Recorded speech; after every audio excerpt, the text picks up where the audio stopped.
I didn't think I'd need to rehearse how to walk through the front gates of my own son's wedding. But there I was, 58 years old, wearing my only good suit, the dark navy one I'd bought for my wife's funeral, and my palms still sweated like I was a kid about to ask out his first crush. The invitation never came. Not by mail, not by text, not even a half-hearted call. I only found out about the wedding when a friend of mine from the local diner told me he saw my boy on the society page, tuxedo and all, grinning next to a woman with eyes like ice and a family with teeth too white and smiles too wide. My son. Adam. I raised that boy on my own. His mother died when he was 7. Breast cancer. Fast and cruel. After she was gone, it was just me and him in that 2-bedroom house behind the gas station. I worked days as a mechanic and nights doing side jobs, fixing busted tractors, welding barn doors, whatever folks needed. Every dollar went to him. Every damn dollar. And I never regretted a thing. So when I heard he was getting married, I figured maybe the silence over the last 2 years, the missed holidays, the unanswered calls, maybe it was just life getting in the way. Maybe he was embarrassed about not inviting me earlier. Maybe he needed time. So I dusted off that suit, packed up the family pocket watch that had been passed down since my grandfather came over from Dublin, and drove 4.5 hours to the city. I still remember how the wedding venue looked when I pulled up. White stone pillars, floral arches, valet parking. I parked my old Ford myself. Didn't trust anyone else with the gear shift. I didn't bring a +1. Didn't have one to bring. Just me and the watch, wrapped in a clean cloth inside my coat pocket. I figured I'd give it to him after the vows, maybe during the reception. Something quiet, personal. The way men like me do things. The security guard at the gate looked like he bench-pressed Otis for fun. He was polite at first. Asked for my name. Richard Callahan, I said. I'm the groom's father. He checked a list on a clipboard. Eyebrows pulled in. Flipped a page. Then 2. Sir, he said slowly, you're not on the guest list. I felt my heart sink a little. There must be a mistake. I'm his father. He looked up just as a small group approached, groomsmen in tailored suits, laughing about something I couldn't hear. And then there he was. Adam. He looked taller than I remembered. Clean-shaven. Hair slicked back in that executive style. He wore a suit that probably cost more than my truck. And when he saw me, really saw me, he stopped walking. The laughter died behind him. For a moment, I thought he'd smile. Maybe hug me. Maybe even cry. Instead, he glanced at the guard and said, I don't know this man. I stood frozen. He repeated it, slower this time. I said, I don't know this man. Please remove him. The guard's grip tightened on his radio, eyes darting between me and Adam like he was trying to figure out if this was a joke. But it wasn't. Adam turned his back. Just like that. Walked toward the doors like I wasn't even there. My hand instinctively went to the pocket watch in my coat. I don't even know why. Like maybe if I held on to something real, I wouldn't fall apart in front of them. I didn't say a word. Not even when the second security guy showed up. He was younger. Apologetic. Offered me a bottle of water before showing me to the curb. I took it. Not because I was thirsty. But because it gave me something to hold while the humiliation burned a hole in my chest. The limo pulled up not long after. The bride stepped out, all lace and diamonds, surrounded by a wall of people clapping and fawning. She didn't look at me. Neither did her mother, nor her father. Not one of them. I sat on the curb across the street for nearly 2 hours. Just watching. Guests laughing, music floating out, champagne flutes raised under fairy lights. And me? I sat there like a stranger at his own son's funeral. It wasn't until the sun dipped below the skyline that I finally stood. Brushed the gravel off my pants. Put the bottle of water in the trash can. And drove away. No angry words. No scenes. Just silence. But somewhere between mile marker 36 and the faded diner outside of Everly, I made myself a promise. I wasn't going to disappear like he wanted. Not this time. And if they thought they could erase me like some stain on a white tablecloth, they had no idea who the hell they were dealing with. I don't remember the drive home. Not the turns, not the gas station stops, not the radio chatter drifting in and out of static. I know I stopped at one point for coffee. The cup was still in my truck's holder the next morning, half full and gone cold, but the entire ride back is a blur. That's what betrayal does. It empties your mind like someone shook it upside down and poured out everything you thought you knew. I didn't cry. I want to make that clear. I didn't cry. But I did sit in the driveway for 20 minutes with the engine off, staring at the cracked paint on my front steps like it had answers. Like if I just looked long enough, maybe something would make sense. He said he didn't know me. Not in a metaphorical way. Not in a poetic, estranged father kind of way. He literally turned to a man in a black suit and said, "I don't know this man."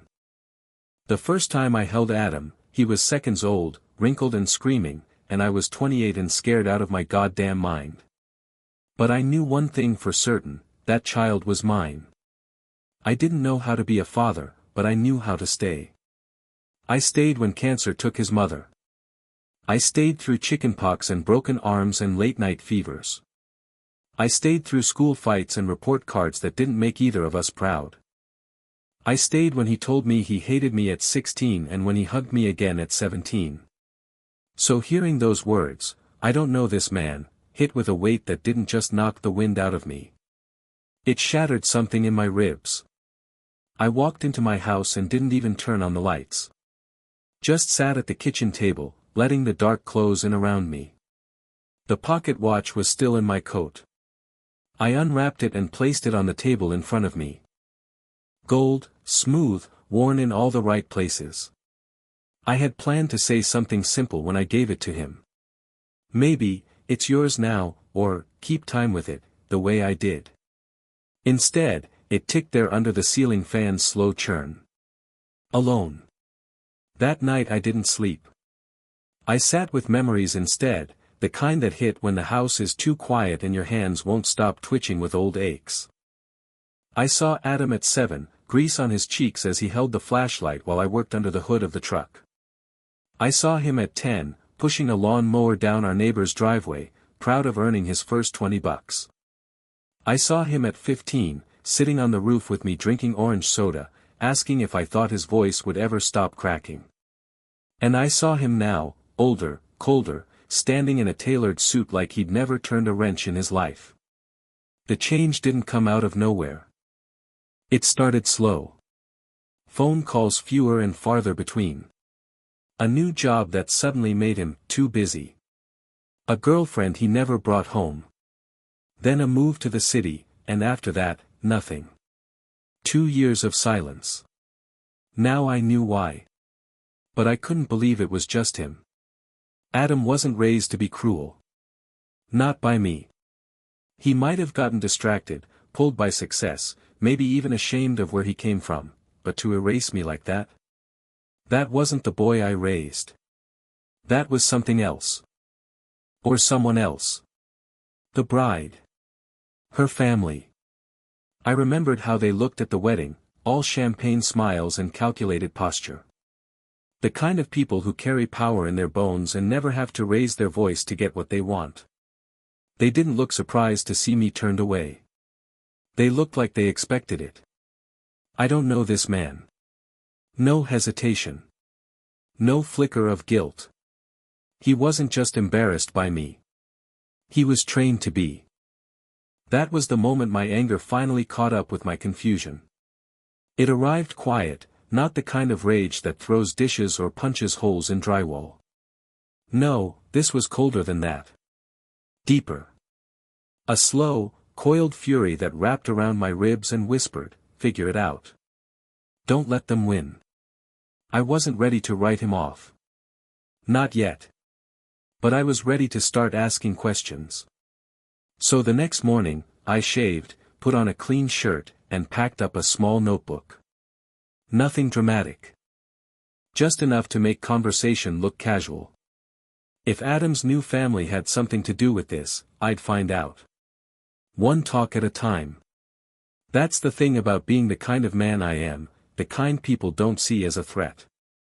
You learn to listen before you act. You learn to ask the right questions while handing someone a plate of cookies.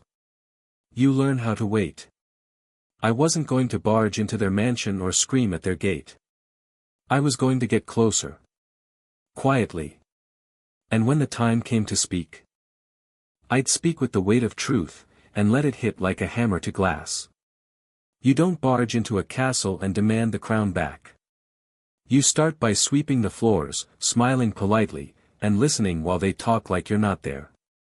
That was my plan. The first step was learning their names. I didn't know much about the bride's family, not beyond what a half-hearted Google search and the local paper would give me. But what I did know, I tucked away like spare tools in a back pocket. Her name was Charlotte Whitmore.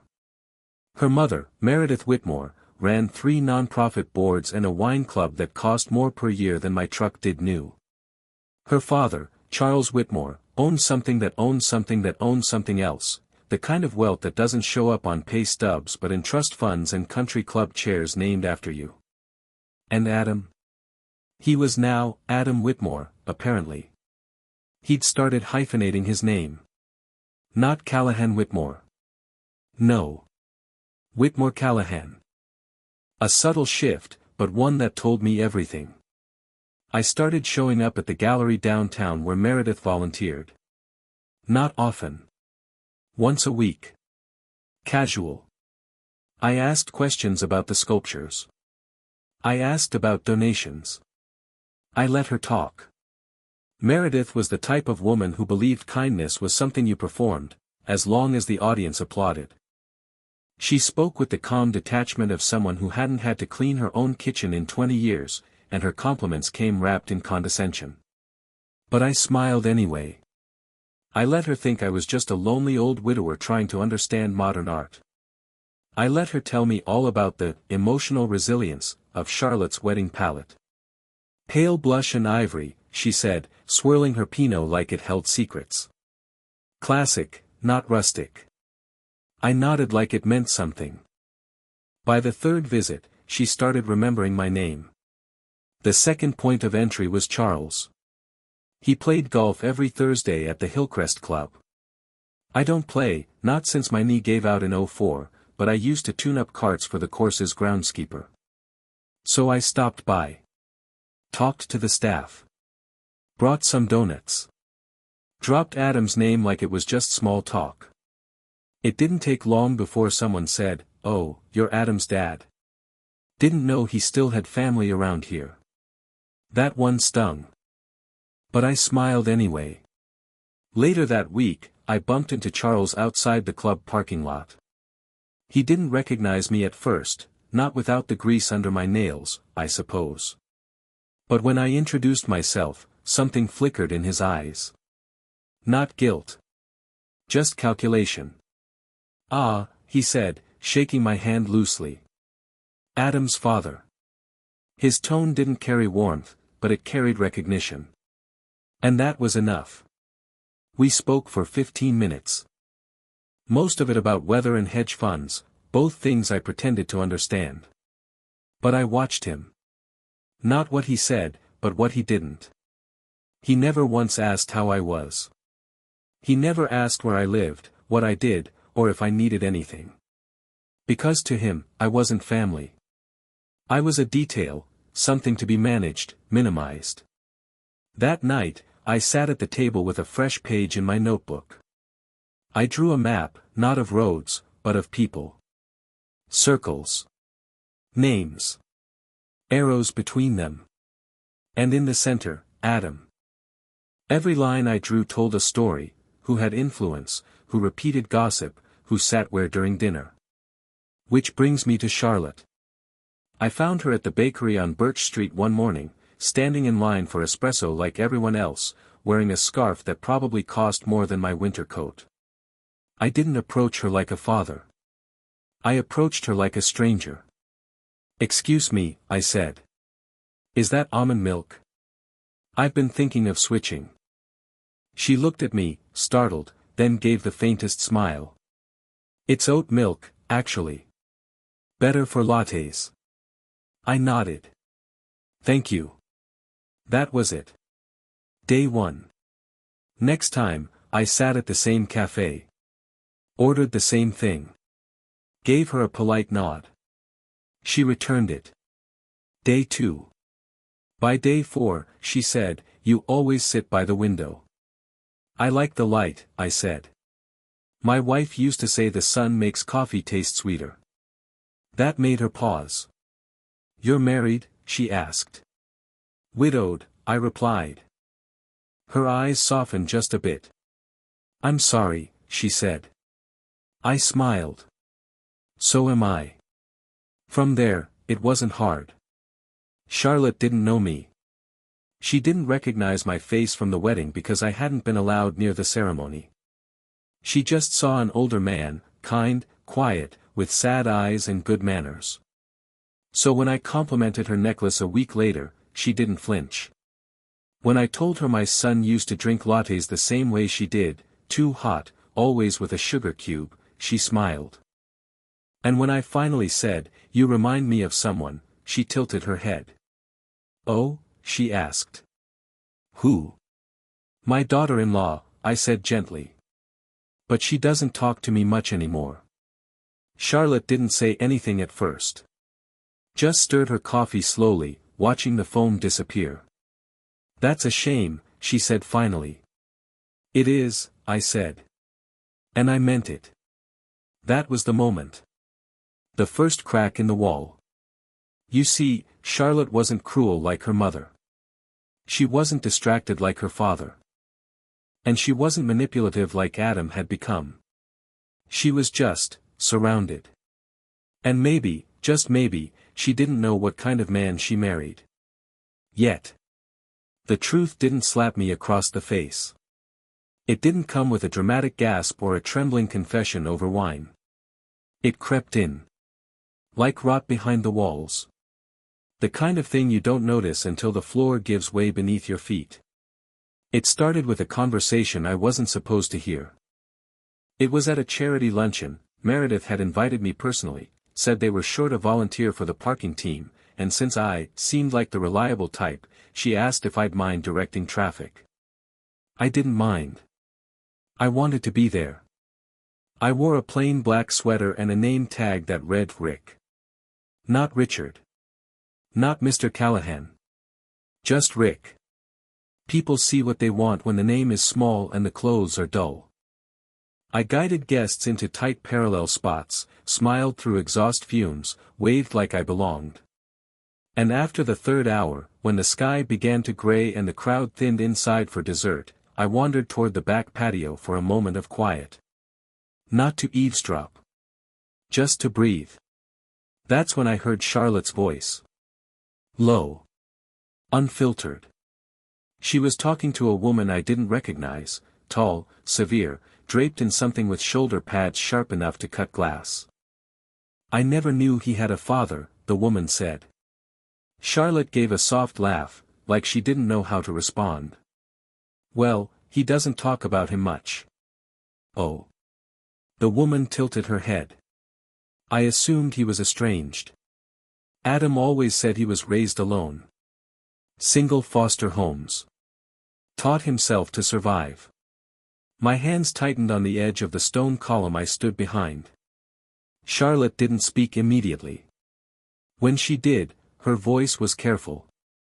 "He said he grew up poor, that his mother died when he was young." "She did," I whispered to no one. "She did, but—" "And no father," the other woman said. "That's what he told us. He made it out of that alone." That's when my stomach dropped. Not because of what they said, but because of how casually they said it. Like it was common knowledge. Like it was fact. Like I didn't exist. Charlotte's voice was lower now. He's told me versions of that, but lately I wonder if there's more. He got jumpy when I asked about an old photo I found in his drawer, a picture of a man holding a baby near a garage. He said it was nobody worth mentioning. I had that photo. The original. Me and Adam, grease on my cheek, him in overalls with a wrench he could barely lift. I'd sent him a copy the year he moved. Just one. A memory. He said it was nobody. Charlotte sounded uncertain. Do you think he lied about it? Oh honey, the other woman chuckled, everyone lies a little to make their story cleaner. Especially when you're marrying into a family like yours. Charlotte didn't laugh. I stayed behind that column until the conversation ended, until the server clinked their wine glasses and asked if they needed anything else. Then I walked to my truck with legs like sandbags. I didn't sleep that night. Didn't eat either. I sat at the table in my kitchen, the pocket watch ticking softly in front of me, and read through every old letter Adam had written from college. Not many, just 2 or 3, but I searched for clues I'd missed. Hints. Slips. And I found them. In one, he mentioned a mentor, who helped him apply for internships. That was me. I reviewed every single resume. In another, he talked about learning responsibility on his own. As if I hadn't worked double shifts to put him through community college when he flunked out of state the first year. But the piece that broke me came 2 days later. Charlotte texted me. She had my number now, said she got it from Meredith, who thought I seemed trustworthy enough. The message was simple. Rick, can I ask you something? It's about Adam. In confidence. We met at the same cafe where our conversations had started. This time, she didn't order coffee. She sat down, pale, hands shaking. Did you raise him? She asked. Adam, I mean. I didn't answer immediately. I took out my wallet instead. Pulled out the old photo. The one he told her was nobody. I slid it across the table. She stared at it. I changed his diapers, I said softly. Taught him how to change oil before he learned how to shave. Cooked his mother's favorite meals every anniversary because he missed her so damn much he couldn't sleep. Charlotte's eyes welled. I gave him everything I had, I said. Not because I had to. Because I wanted to.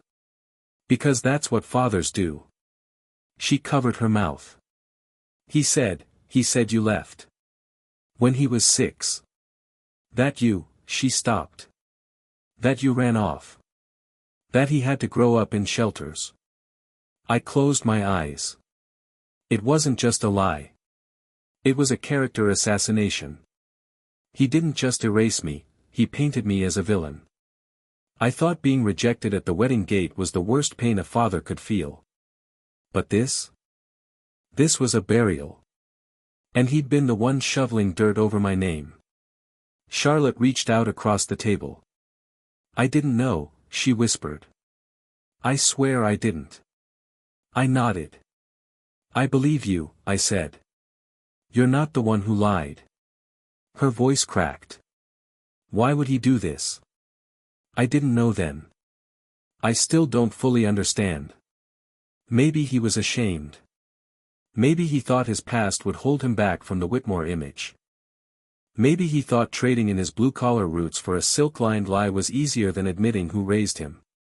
But one thing was certain. This wasn't just about me anymore.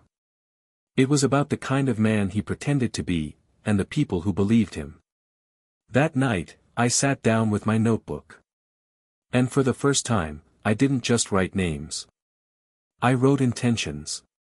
Meredith, performative. Controlling. Protects image. Charles, passive. Influenced by prestige. Detached. Charlotte, open. Conflicted. Hurt.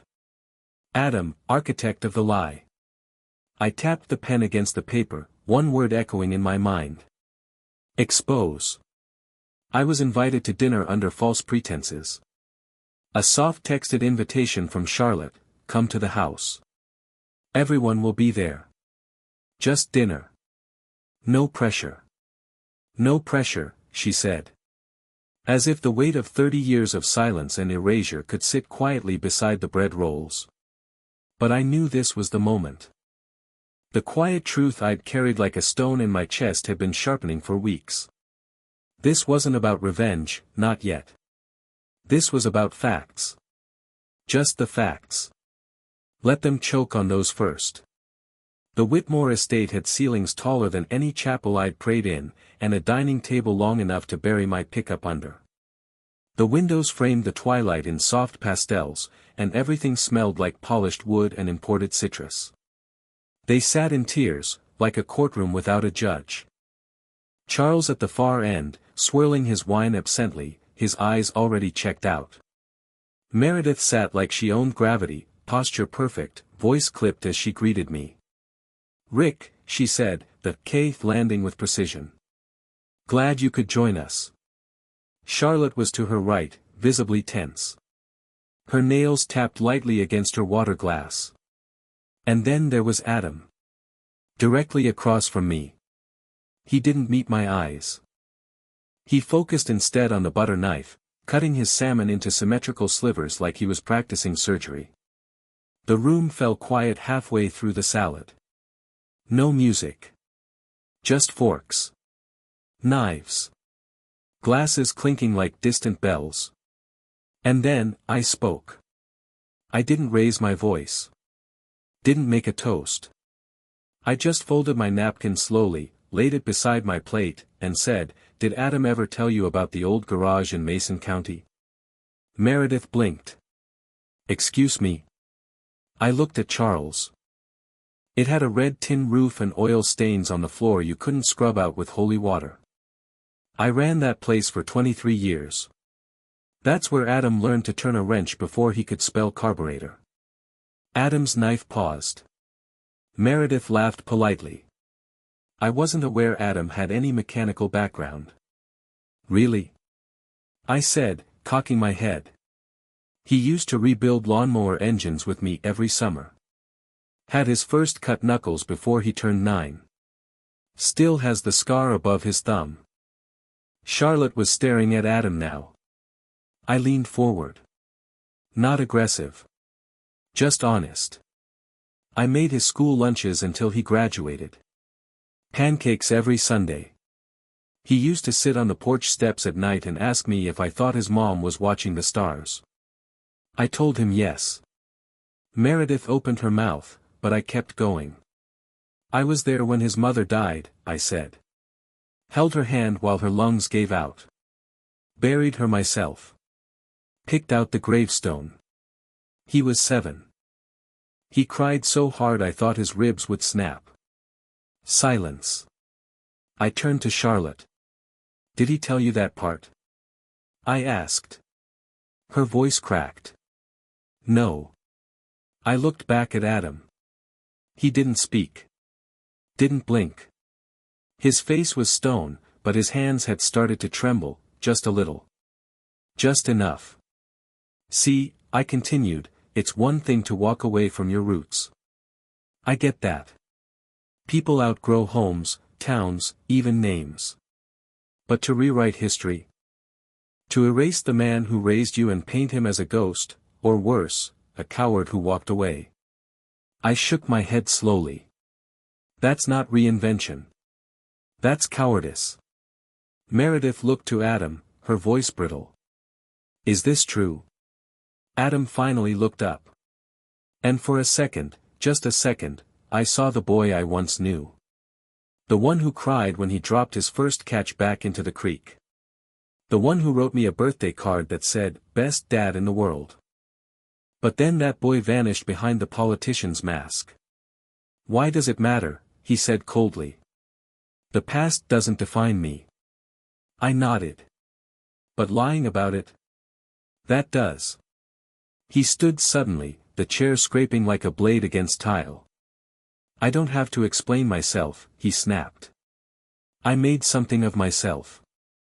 I didn't need pity points for being poor. I didn't want people thinking I was some charity case from a dirt lot. Charlotte's face was pale. You didn't need to make him the villain, she said softly. I didn't. You said he left, she cut in.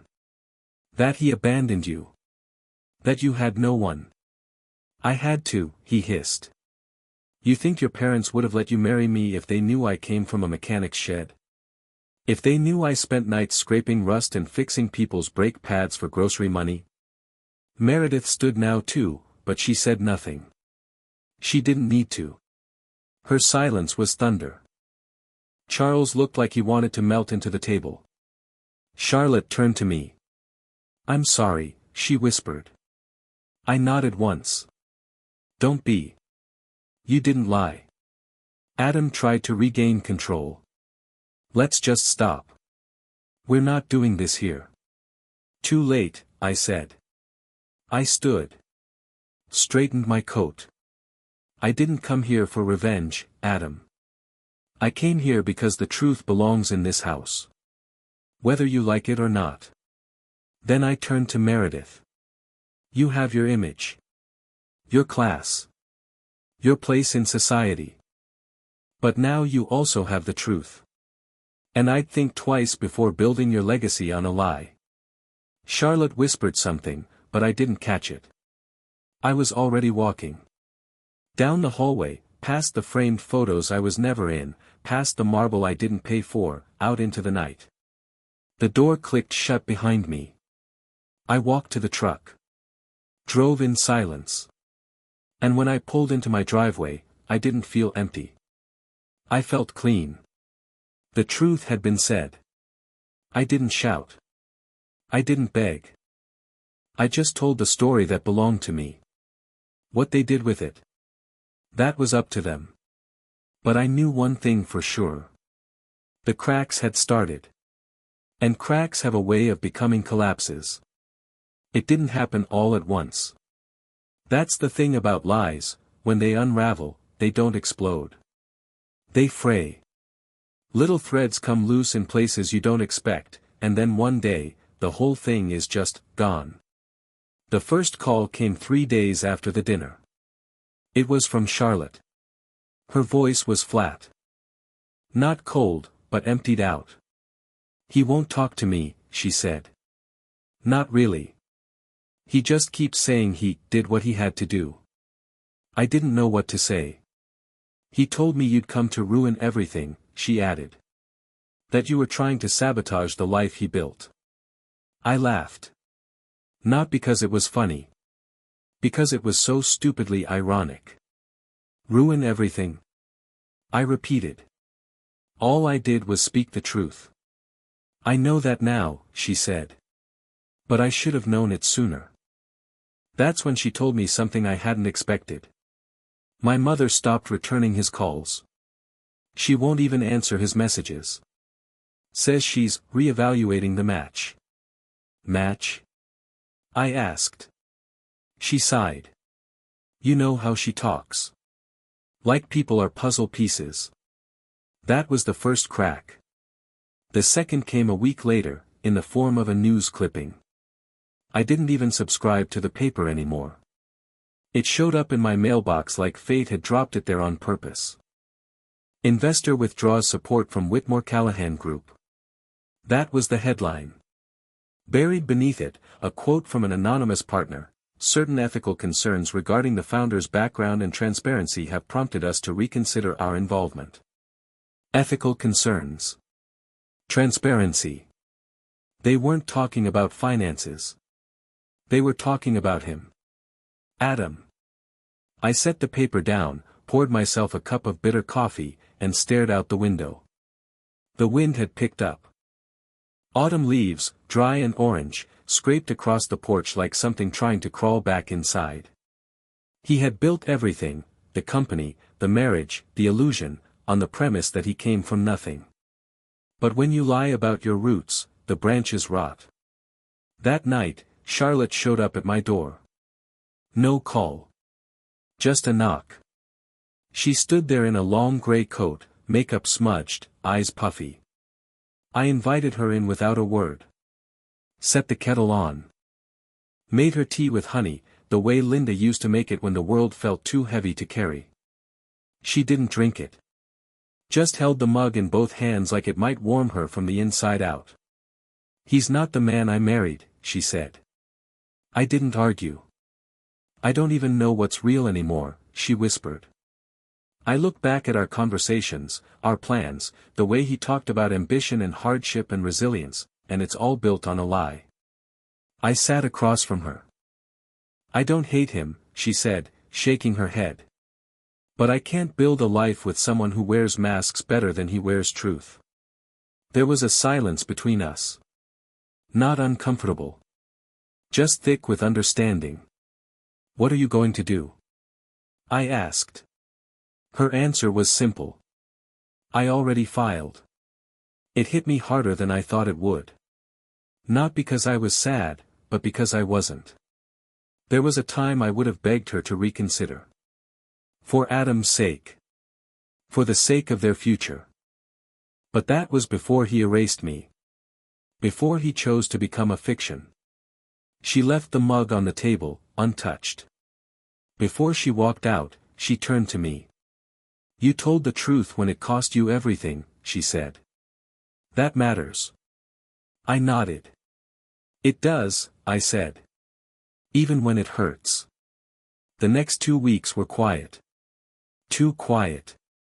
I started getting messages from people I hadn't heard from in years. Adam's college friends. Old neighbors. One of his former mentors who used to think I was too strict. They all had a version of the same message. "I didn't know. I'm sorry. You didn't deserve that." I didn't reply to most of them. What was there to say? Forgiveness isn't something you grant just because someone says sorry. Especially not when they were complicit, even if only in silence. Then one afternoon, the knock came. Not Charlotte. Not a courier. It was him. Adam. I opened the door and saw a man I barely recognized. The suit was gone.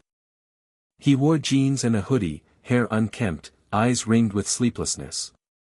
"Dad," he said. I didn't answer. He looked over my shoulder, like he expected someone else to speak for me. "Charlotte, maybe. Or a ghost." I need help," he said. Still, I didn't speak. He swallowed hard. "I lost everything." There it was. Not "I'm sorry." Not "I lied." Just "I lost." "The business is gone," he continued. "The investors pulled out. Charlotte filed. Her parents cut ties. Even Charles won't return my calls." I studied him. Watched how his shoulders hunched, not with humility, but with defeat.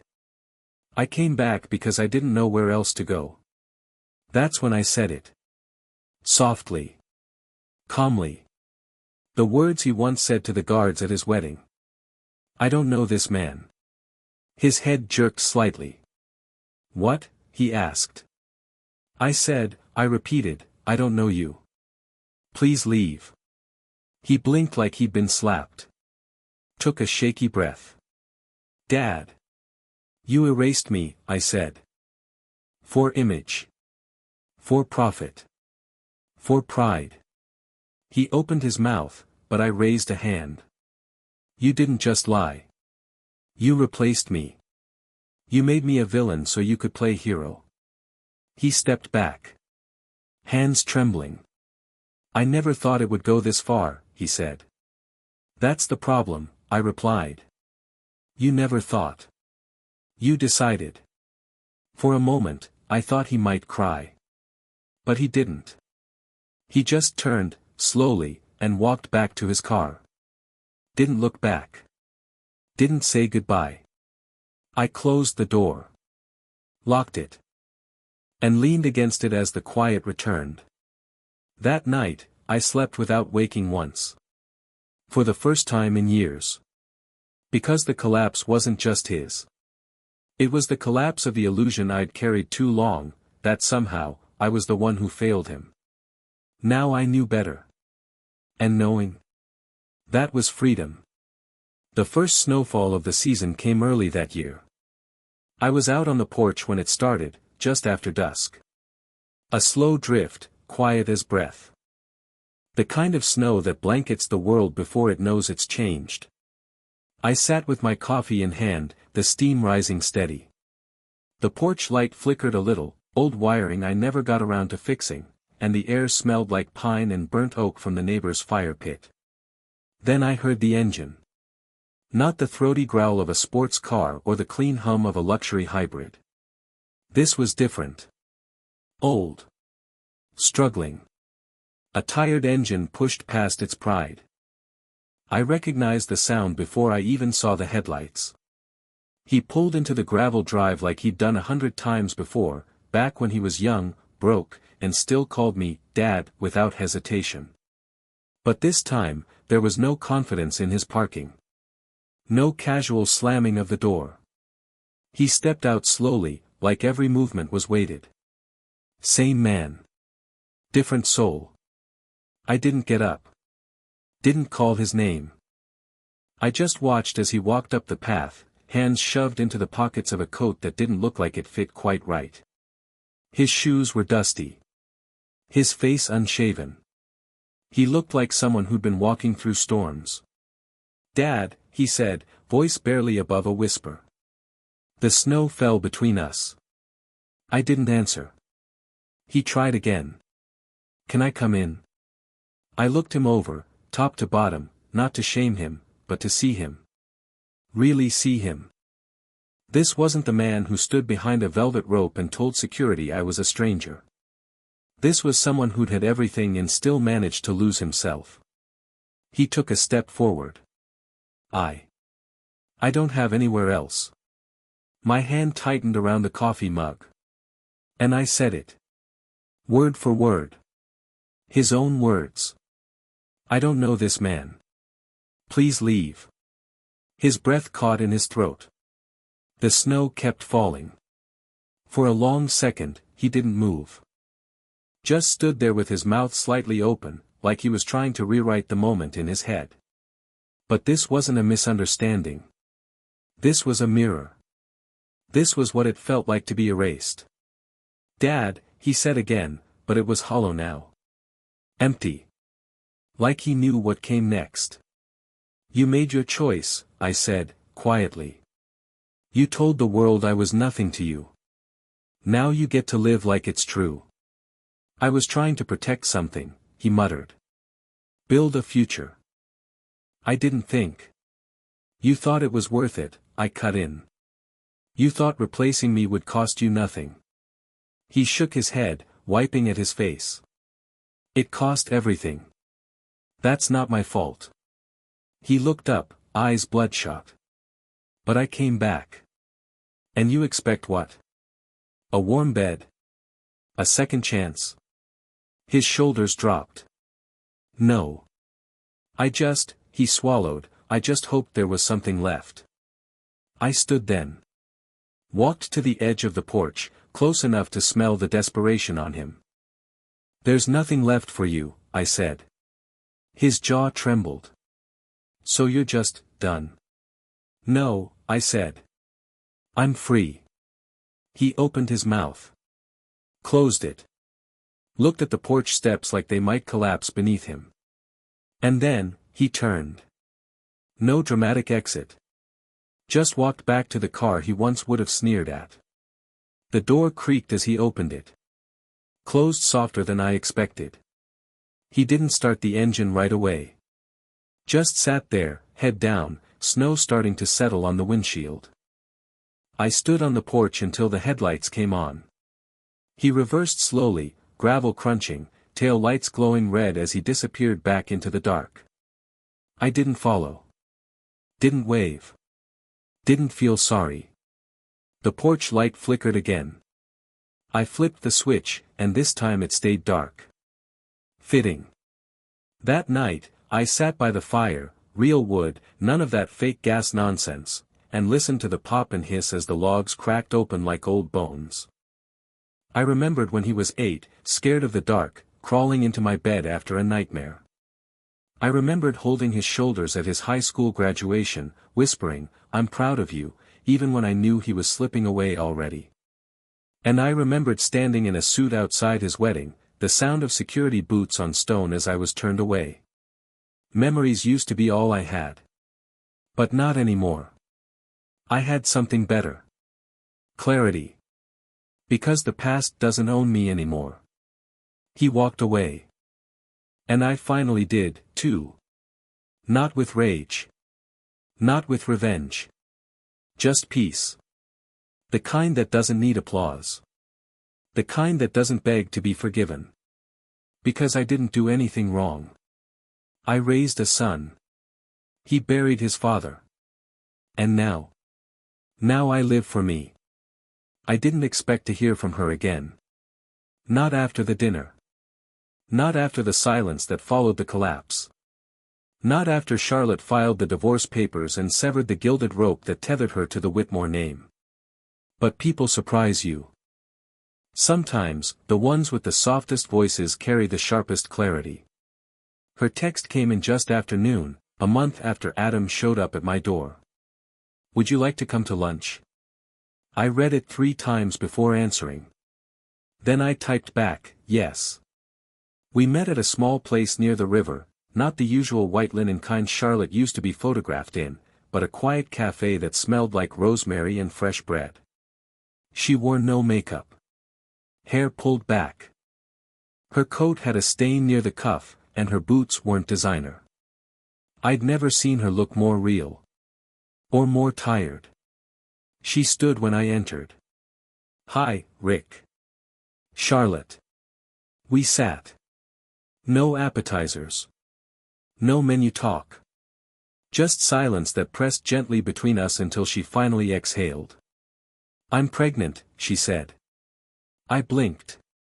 "I just found out 2 weeks ago," she added quickly. "I didn't plan it. And no, he doesn't know. Not yet. I haven't decided if he ever will." I didn't say anything. Not at first. Just let the weight of it settle. She sipped her tea. Then said the one thing I didn't expect. "I want the child to know where they come from. Truthfully. Not through curated stories and redacted family albums. I want them to know about sacrifice. About real love. About blood that shows up even when it's not wanted." Her hands trembled around the cup. I leaned forward. "You think I can be part of that?" "I don't just think," she said. "I hope." It hit harder than I thought it would. Not because I wasn't willing, but because somewhere deep down, I didn't believe I deserved it. Not after everything. But Charlotte's eyes were clear. "You raised a boy who lost his way," she said. "But you never stopped being a father. And I need that." So I gave her a small nod. "I'm here," I said. And I meant it. From that moment on, things began to shift. Not with fanfare. Not with drama. But with small gestures that added up to something real. I helped paint the spare room in her new apartment. The soft yellow she said reminded her of butter and sunlight. I built the crib from scratch, pine wood, sanded smooth, every screw tightened by hand. I read books on prenatal nutrition. Started going to a local parenting class with her. The instructor thought we were a couple at first. Charlotte laughed and said, "No. He's just the one person I trust." It's funny how healing sneaks in through service. How the act of giving can rebuild what was taken. I didn't talk about Adam. She didn't ask. We left that chapter where it belonged, closed, worn, unfinished. But one morning, she did bring up his name. "I think he's in therapy," she said. I didn't answer. "He emailed," she continued. "Asked if I'd reconsider. Said he was working on himself." Still, I said nothing. "Would you ever take him back?" she asked, carefully. I shook my head. "No. Even if he changed." I looked her in the eye. Change doesn't erase harm. It doesn't reverse choice. Some doors only swing one way. She nodded slowly. Good, she said. I needed to hear that. A week later, we went to the doctor's together. She asked me to come. Said it'd be nice to have someone hold her hand during the ultrasound. The room was cold. The gel was colder. But the screen? The screen was warmth in motion. A flicker of a heartbeat. A new life. My hands, calloused from decades of labor, trembled just watching it. I haven't picked a name yet, Charlotte said afterward, buckling her coat. I stayed quiet. She glanced over at me. But I know what their story starts with. Oh. She smiled. It starts with truth. From that day on, we saw each other twice a week. Sometimes 3. I started bringing meals by. Nothing fancy, chili, chicken soup, the kind of food that sticks to your ribs. We sat on her couch and played old records. She asked about Adam's childhood, the real one. I told her about his obsession with frogs. How he once built a whole pond behind our house just to study them. How he cried when winter came and they vanished. She laughed. Then cried. Hormones, she said. But I knew better. It was grief. The grief of knowing a part of someone, loving it, and realizing you never had the whole thing. I'm sorry he became who he did, I said once. Charlotte shook her head. You didn't raise a monster. You raised a boy who got lost chasing shadows. That night, I sat at home with the pocket watch in my hand. The one I'd carried to the wedding. The one that never made it into his hands. And I realized something. It was never meant for him. Not anymore. It was meant for the future. For someone who would carry its weight not as a status symbol, but as a reminder. Of sacrifice. Of love. Of family. Chosen, not just born. The call came just after 3 in the morning. I was already awake, not from nerves, not from a bad dream. Just age. At a certain point in life, sleep becomes less about rest and more about distraction. When the phone buzzed, I answered before the second ring. It's time, Charlotte said, her voice tight but clear. They're admitting me now. I'll be there. I didn't ask if she wanted me. She didn't ask if I'd come. Some things don't need saying. The hospital was an hour away. I took the back roads. The night was cold and sharp, stars stretched thin like they were straining to hear the world below. When I got to the delivery floor, Charlotte was already settled in, wearing one of those hospital gowns with the back too open and the sleeves too stiff. She looked up at me, sweaty, tired, fierce. You made it. I told you I would. The next 9 hours were a blur of contractions, nurses, monitors beeping, and the raw, brutal symphony of life coming into the world. She let me hold her hand the whole time. At one point, near the end, she screamed so loud I thought the windows might crack. I leaned in close and said, "You've got this. Just breathe." And she did. And then, the room went still. No more screaming. No more beeping.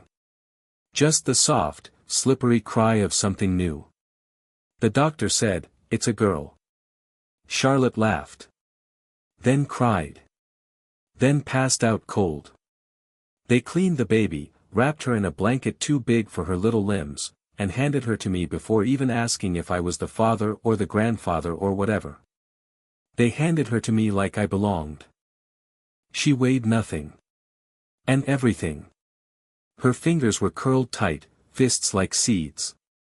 Her breath was shallow, but steady. I looked down at her, at that soft, scrunched face, that hint of dark hair, those tiny lashes. And something inside me cracked open. Not pain. Not grief. Something older.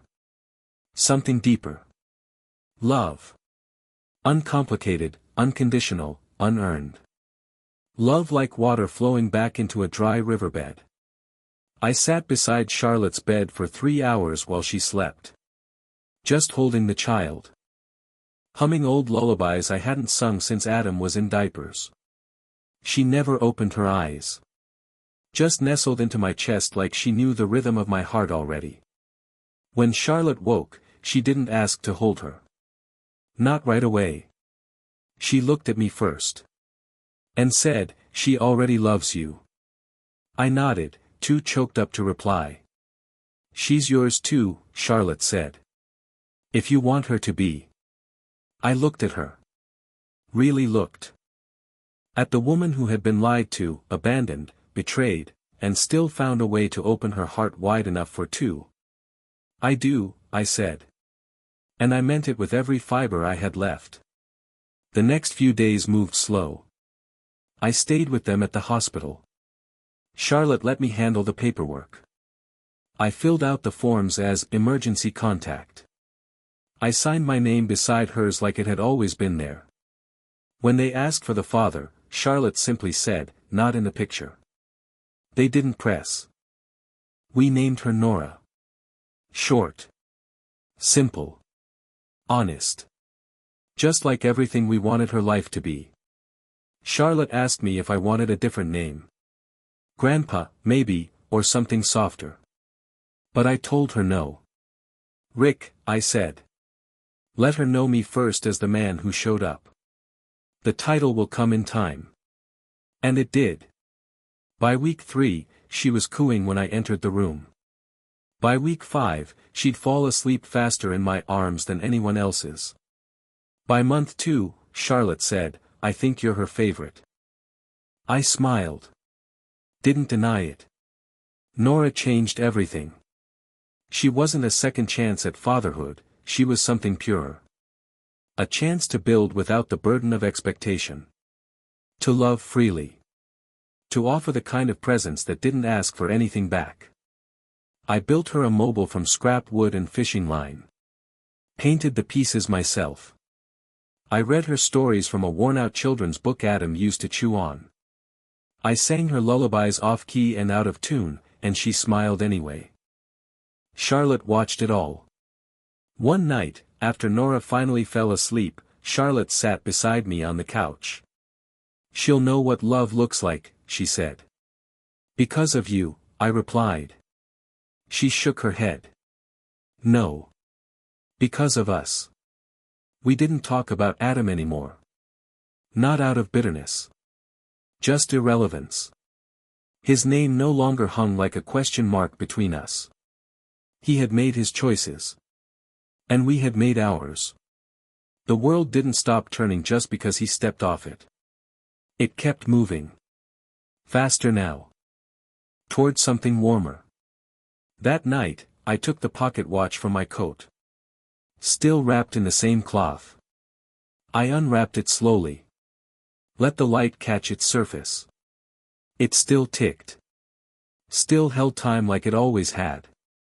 I brought it to Nora's crib and placed it gently beside her stuffed fox. A symbol. Not of lineage. But of legacy. Because bloodlines aren't sacred just because they're old. They're sacred because of what we do with them. What we choose to carry forward. And I chose to carry her. The house is quieter now. Not in a lonely way. In a peaceful one. The kind of quiet that settles on a life lived honestly. Charlotte and Nora moved in last month. It wasn't planned. One morning, over coffee, Charlotte looked up from her cup and said, "We'd be better off here." No ceremony. No second guessing. Just the truth, arriving in simple words. I cleared out the back room the same day. Took down the old tools. Boxed up the photo albums that still had Adam's face in them, not because I wanted to forget, but because I didn't want them looming. Some ghosts deserve rest. Now, the room smells like lavender and baby powder. Nora's crib sits under the window, and every morning, I wake to the sound of her babbling to the sun. She's teething now. Cranky. Needy. But still perfect. Her laugh has become the rhythm of this house. Her cries don't annoy me, they remind me I'm alive. That I'm here. That I still have something left to give. Most nights, I'm the one who rocks her to sleep. Charlotte works part-time at a local bookstore now. Says it's the first job she's ever had that felt real. She comes home smelling like paper and ink, with stories to tell about the old woman who buys romance novels and the teenager who keeps stealing philosophy books. We laugh more than I thought possible at this age. Sometimes, she still stares out the window too long. Still carries the ache of what might have been. And sometimes, I do too. But it doesn't last. We don't let it. Regret has no seat at this table. The other day, I took Nora to the park. It was just after a rainstorm, and the grass squished under our feet as I carried her across the field. She was wrapped in a yellow blanket, her fingers peeking out, clinging to my collar like I might drift away. I stood by the pond, the same one Adam used to throw stones into. I could still picture him there, 5 years old, determined to skip a rock even if it meant emptying the entire shore. I looked down at Nora. "Your daddy used to love this place," I whispered. She cooed. I didn't cry. I just stood there, letting the wind carry what it wanted, letting the memories roll past without sinking into them. It was then I knew the difference between grief and release. Grief clings.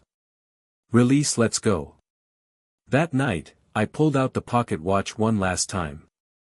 I held it in my palm, feeling the weight of it, not just metal, but history. All those years of saving it for a boy who no longer bore my name. For a moment, I wondered if I should hold on to it.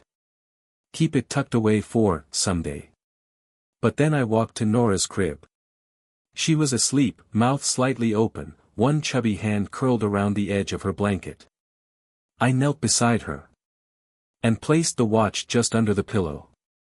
Not for her to use now. Not even soon. But one day. One day, when she's old enough to ask, I'll tell her what it meant.